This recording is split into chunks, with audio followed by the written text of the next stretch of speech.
Hello everyone, I hope you are doing well, and this is history's class. We are discussing chapter 6, basically Bhakti and Sufi movement. We already discussed Bhakti movement and we started the Sufi movement.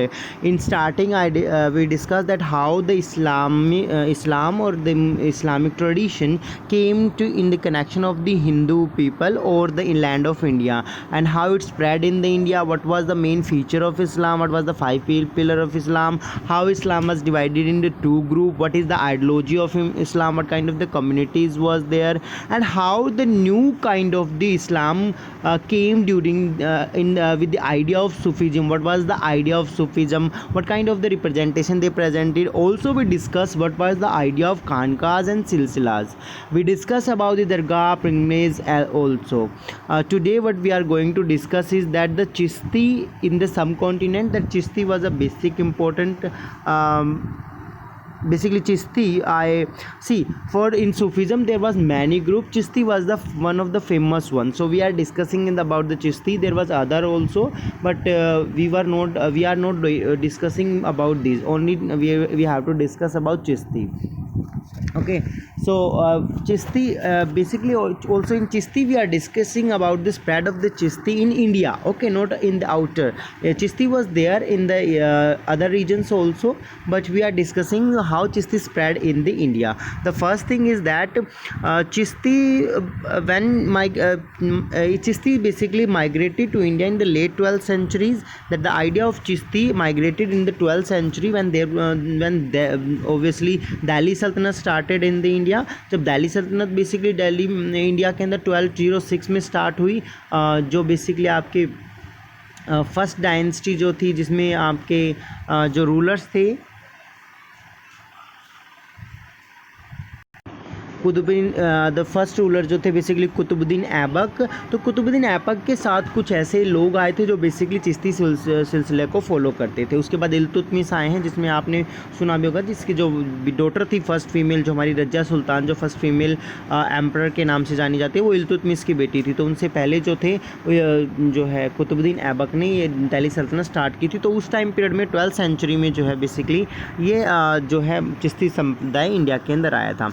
Literally adopted by the local environment and several features of the Indian tradition. So what happened, the Chishti Sampradaya literally start evolving in the India, or they start adopting the environment or the feature of the Indian traditions also. But basically what we have to discuss life of the Chishti Khankas. So our basic question is here Khanka. Okay, supposed to be a main heading. We are going to discuss about Khanka. So what was the Khanka? Khanka was a center of social life. Okay, this was a center, means kind of like school is a center of education. Exactly like that, there was a building that is known as Khanka, and that building was known as the center of spiritual life or center of social life. Okay, so Khanka always led by the some people or the leaders of them. So that is basically Sheikh Nizamuddin. So basically the first Khanka was established by Sheikh Nizamuddin on the Yamuna, basically in Gyaspur. So literally several what was the structure of the Khanka, or what was the architecture of the Khanka we are going to discuss. That there was small room and a big hall. Okay, so all the people was living in the big hall. What was the purpose of the living there? The purpose of living was there praying. They was they supposed to live there, and they supposed to pray to the god. Okay, and what was the second thing? The family who was living there, the families of the Sheikh, like Sheikh Nizamuddin Chishti, and the disciple means the follower. Okay, or means the students. Okay, all the people was living there, the family as well as the disciple. But Sheikh was having a separate room on the roof of the hall. Okay, so what we are see, Khanka was kind of a building. So in like we have a building in Khanka, so we have separate rooms here, and also we have a hall. What was the purpose of there? The people was sit here and prayer, but there was a separate room up on the roof of the hall that was basically for the Sheikh. And who was living there? The Sikhs, basically the Sikhs family and disciple means the student of the Sikh was living there, so that is known as खानका। तो खानका के अंदर basically Sheikh के जो है disciple रहते थे, family रहते थे, बहुत सारे रूम होते थे, हॉल होता था, हॉल के ऊपर जो है एक बेसिकली क्या है आपका रूम होता था जिसमें शेख रहता था। रीज़न क्या था, also it was not like that कि बेसिकली सिर्फ शेख ही रहता था, वहाँ पे बहुत सारे लोग जो हैं शेख से मिलने के लिए आते थे। और कैसे मिलते थे, शेख मॉर्निंग और इवनिंग के दौरान जो शेख है वो अपने विजिटर्स से मिलते थे। और इसके अलावा वरांदा और कोर्टयार्ड बना रखा था जहाँ पर वो उनके साथ मिलते थे, एज वेल एज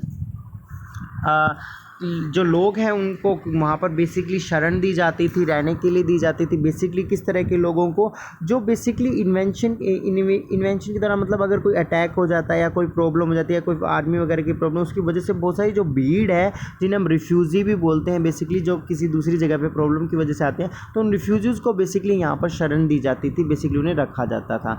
रखने के साथ साथ क्या था कि खानका के अंदर एक ओपन किचन होता था, ठीक है, उस ओपन किचन में इनको फूड प्रोवाइड किया जाता था। इन सभी को, चाहे रिफ्यूजीज़ हों या विजिटर, अलग अलग तरीके के हो सकते थे। सोल्जर्स भी होते थे इसके अंदर, स्लेव भी होते थे, सिंगर्स भी होते थे, मर्चेंट भी होते थे, पोएट, ट्रैवलर, रिच और पुअर हिंदू, रिच और पुअर लोग भी होते थे, हिंदू जोगीज़ भी होते थे, कलंदर भी, मतलब जो भी लोग खानका के अंदर आता था उनको वहाँ पर फूड प्रोवाइड किया जाता था बेसिकली, ठीक है। And it was not like कि सिर्फ पुअर और गरीब लोग ही विजिट कर रहे थे। पैट्रोनाइज जो किंग थे, किंग के जो पैट्रोनाइज पोएट्स थे, मैंने पहले भी आपको बताया, पैट्रोनाइज का मतलब होता है कि किंग अपने अंडर कुछ लोगों को रखता है, कुछ पोएट्स को, कुछ कलाकार को, आर्टिशंस को, उनको हम पैट्रोनाइज्ड बोलते हैं।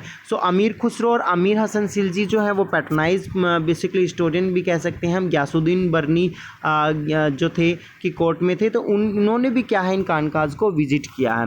रीज़न क्या था, अब देखिए धीरे धीरे जब ये खानकाज फेमस होने लगी तो और ज़्यादा फेमस करने के लिए क्या किया गया, appointment of the spiritual successor, कि जो उनके डिसाइपल थे उनको उन्होंने सक्सेसर के रूप में अपॉइंट किया और different part of the sub continent यानी इंडिया के डिफरेंट पार्ट में स्प्रेड करना स्टार्ट कर दिया कि आप जाइए और खानका के बारे में और सूफी आइडियोलॉजी के बारे में लोगों को बताइए, ताकि ज़्यादा से ज़्यादा जो पीपल है उसको अडॉप्ट कर सके, उनको इंक्लूड किया जा सके। तो इस तरह से उनकी जितनी भी टीचिंग्स थी, प्रैक्टिस थी, जो भी ऑर्गेनाइजेशन का आइडिया था, वो all over the India spread किया गया और उस इंडिया को धीरे धीरे लोगों ने अडॉप्ट करना स्टार्ट किया।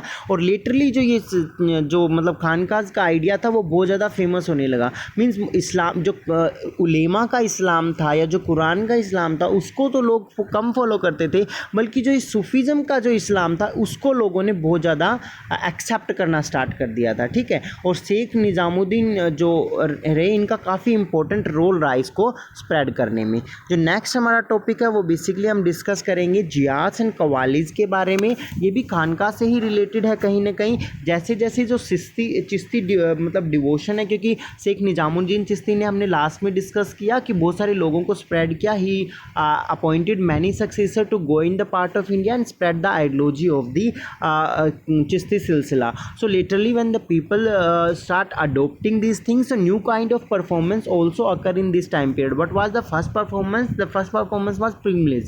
What is pilgrimage? आपको पता है, धार्मिक जो यात्रा होती है, जैसे हिंदुओं में वैष्णो देवी जाते हैं या फिर आसपास मिसालासर या फिर उड़ीसा में जाना, या मतलब बाहर के जो भी मंदिर हैं उस स्पेशल मंदिर में जाना, उसको हम पिलग्रिमेज बोलते हैं। सो बेसिकली टॉम को विजिट करना, सूफी जो सैंट की टॉम होती थी, क्योंकि बेसिकली देखिए जैसे जो भी मेन इनके सैंट थे शेख निजामुद्दीन वगैरह, उनकी डेथ के बाद उनकी एक टॉम बना दी जाती थी और उनको वहीं पर दफनाया जाता था, जिसको हम दरगाह बोलते हैं। I already discuss this. तो दरगाह की जो बेसिकली पिलग्रिमेज थी, टॉम की जो विजिट है वो ज़्यादा से ज़्यादा स्टार्ट हो गई। Seeking the Sufi ritual and grace, कि बेसिकली वो किस वजह से होती थी, रीज़न क्या होता था कि वो मानते थे कि अगर वो सूफ़ी जो मतलब सूफ़ी की दरगाह तक जाएंगे तो सूफीज़ की जो स्पिरिचुअल ग्रेस है, जो बरकत है, जो उनकी इनायत है, मीन्स जो कृपा हम बोलते हैं बेसिकली हिंदी में, वो कृपा जो है वो बेसिकली कहीं ना कहीं उनको प्राप्त होगी। So that was the basic idea of visiting the tomb और the pilgrimage. So next thing is people of the various creed and classes. It was not like that कि ओनली द इस्लामिक पीपल और only the follower of the Sufi was visiting the tomb. All the people from the different class, like different religion, different social background, everyone was visiting that kind of the tomb. So that was a belief of of the different kind of the people, कि ये नहीं था कि सिर्फ Islamic लोग को believe कर रहे थे या इस्लामिक लोग विजिट कर रहे थे, बहुत डिफरेंट तरीके के जो लोग थे वो विजिट कर रहे थे इस खानका को, और उनका बिलीव था कि इस यात्रा को करने से उनकी जो विशेज़ हैं वो पूरी होंगी। तो 5 बेसिकली चिश्ती सेंट रहे जो इस टाइम पीरियड में बहुत ज़्यादा फेमस हुए। इनमें सबसे मोस्ट पॉपुलर की बात हमने की है वो है उसमें जिन्हें बेसिकली मोइनुद्दीन चिश्ती के नाम से जाना जाता है या गरीब नवाज के नाम से बहुत ज़्यादा फेमस हुए थे। 14th सेंचुरी में ये काफ़ी फेमस हुए थे बहुत ज़्यादा अपनी ऑस्टेरिटी एंड पिटी की वजह से, कि अपनी दया की वजह से, अपनी स्पिरिचुअल आइडियोलॉजी की वजह से, अपने मतलब और इनके जो भी ग्रेटनेस थी उस ऑफ स्पिरिचुअल सक्सेसर, और उसके इनके बाद जो इनके सक्सेसर आए उनकी ग्रेटनेस की वजह से भी ये बहुत ज़्यादा फेमस हुए थे। इसी वजह से इनको बहुत ज़्यादा रॉयल लोगों ने भी विजिट किया था। ठीक है, ये रॉयल विजिटर लाइक है, ये कट गया है थोड़ा सा यहाँ पे, it's not showing it, but there was also first royal visitor was Mohammad bin Tughlaq. Okay, तो you have to remember the first was MBT, Mohammad bin Tughlaq, ruled in 1324 to 51. He also visited the Dargah of the Muinuddin Chishti. It was not कि only the rulers or the emperor was only visiting, they were giving the fund to construction of the tombs also. So that was also important part, that they was giving the fund for the construction. So because of their fund there was construction also going on. Sultan Ghiyasuddin Khilji also paid for the construction. So literally the idea of visiting or the idea of pilgrimage or the idea of the Sufi dargahs famous in the 16th century. Not only the common mass but also the emperor was impressed with that. So Akbar also visited 14 times to सी, ये मैंने to सी लिख दिया है, sorry. The idea was कि अकबर ने भी जो है 14 टाइम्स विजिट किया था। रीजन क्या था? टू सीक आना चाहिए यहाँ पे। सीक का मतलब होता है कि किस उम्मीद से, इस उम्मीद से कि जो whatever the war he is going to fight suppose to be conquest, जीत मिले, फुलफिलमेंट ऑफ द वॉर, कुछ वाव जो ली थी उनको फुलफिल करने के लिए, बर्थ ऑफ सन की बेटा हो जाए तो उस चीज़ के लिए। और today in the present day also many people visited many दरगाहs in and also it is very famous about that if you are not having a son you supposed to visit the dargah of Moinuddin Chishti and you will get the son. Okay, so ये it's not about the son, you can get the child also, that is the basic norm these days. आज भी ये बहुत famous है कि अगर आपको कोई बच्चा नहीं है तो आप किसी दरगाह को विजिट किए, तो अकबर ने इस पर्पज़ के लिए भी इसको विजिट किया था। And it was not only the visit, Akbar also paid a lots of donation at that time period and all the donation was recorded in that. बहुत सारे जो गिफ्ट्स वगैरह हैं वो अकबर ने बहुत ज़्यादा पे किए थे। 1568 में एक ह्यूज जो है कॉल्ड्रन जो है उन्होंने बेसिकली गिफ्ट किया था, दैट इज़ दे है जिसको हम बोलते हैं फैसिलिटेट कुकिंग फॉर पिलग्रिम्स, जिसके जो कुकिंग है वो यात्रा में जो भी लोग आए उनके लिए काफ़ी मदद मिली। उसके अलावा mosque was constructed within the compound of the dargah, एक मस्जिद को दरगाह के अंदर बनवाया गया। अगर आपको पता हो तो अजमेर के अंदर है ये 2.5 दिन का झोपड़ा के नाम से मस्जिद है। जब भी आप अजमेर की दरगाह विजिट करने जाएंगे तो उसके पीछे 2.5 दिन का झोपड़ा नाम से एक मस्जिद भी है। दैट वाज मस्जिद कंस्ट्रक्टेड बाय द अकबर। सो जो रिकॉर्ड्स हैं वो डोनेशंस वगैरह देने स्टार्ट कर दी गई, गिफ्ट वगैरह देने स्टार्ट कर दी गई। इसके अलावा बहुत सारे जो मतलब अदर स्ट्रक्चर्स हैं उनको भी बनवाया जाने लगा था। इसके अलावा एक और पार्ट था जियाद का, उसमें था music and dance. Music and dance was a important part of जियाद। जब when people was starting the pilgrimage, जब भी उस यात्रा को स्टार्ट किया जाता तो उस यात्रा में भी लोग गाते बजाते जाते थे। ऑल्सो दरगाह पर एक ट्रेडिशन स्टार्ट हो गया था कि दरगाह मतलब to pay the tribute to the divine lord और to the also the leaders like the Moinuddin Chishti and others, कि ये जो बेसिक पर्पज़ क्या था कि लॉर्ड को अपनी बेसिकली डिवोशन दिखाने के लिए एंड ऑल्सो मोइनुद्दीन चिश्ती वगैरह को अपनी कृपा बरसाने के लिए बेसिकली है कवाली या म्यूजिक का इस्तेमाल किया जाता था। What is musical music and dance in the जियाद? So musical chant perform by the special train musician qawwal. So qawwal was suppose to known as the famous train musician those who was basically singing at that time period. What was the idea of singing? The idea of singing was the idea of invoking the divine एसिटी, कि जो divine जो भगवान की जो कृपा है या the also the power of God, so they will try to create a connection with the music to the God. They believe the idea of जिक्र एंड समा, कि दे बिलीव, जिक्र का मतलब क्या होता है आपने सुना होगा, उर्दू का जिक्र का मतलब है किसी चीज़ के बारे में डिस्कस करना या किसी चीज़ को इंट्रोड्यूस करना या स्टार्ट करना। तो ये आइडिया था कि जब तक आप जिक्र नहीं करेंगे भगवान का, जब तक आप भगवान के बारे में बात नहीं करेंगे, तब तक जो है द डिवाइन का जो नेम है अगर आप उसको नहीं लेंगे तो वो नहीं आएगा। और second was evoking his presence, या फिर उसकी प्रेजेंस को जो है बहुत ज़्यादा इवोक करना या उसकी प्रेजेंस को फील करना बहुत ज़्यादा ज़रूरी है। So that is a basically, ये जिक्र और समा के नाम से जानी जाती है। तो बेसिकली आज भी अगर आप if you will visit in Delhi Nizamuddin Auliya's dargah और many any dargah you will visit, so there will be qawwal and they will sing the qawwali at the night. The idea of qawwali is totally that they have to create a performance which is show their devotion towards the Allah or the devotion towards their basically leaders like Chishti's leaders and other. And what they are trying to do with the music, they will create a music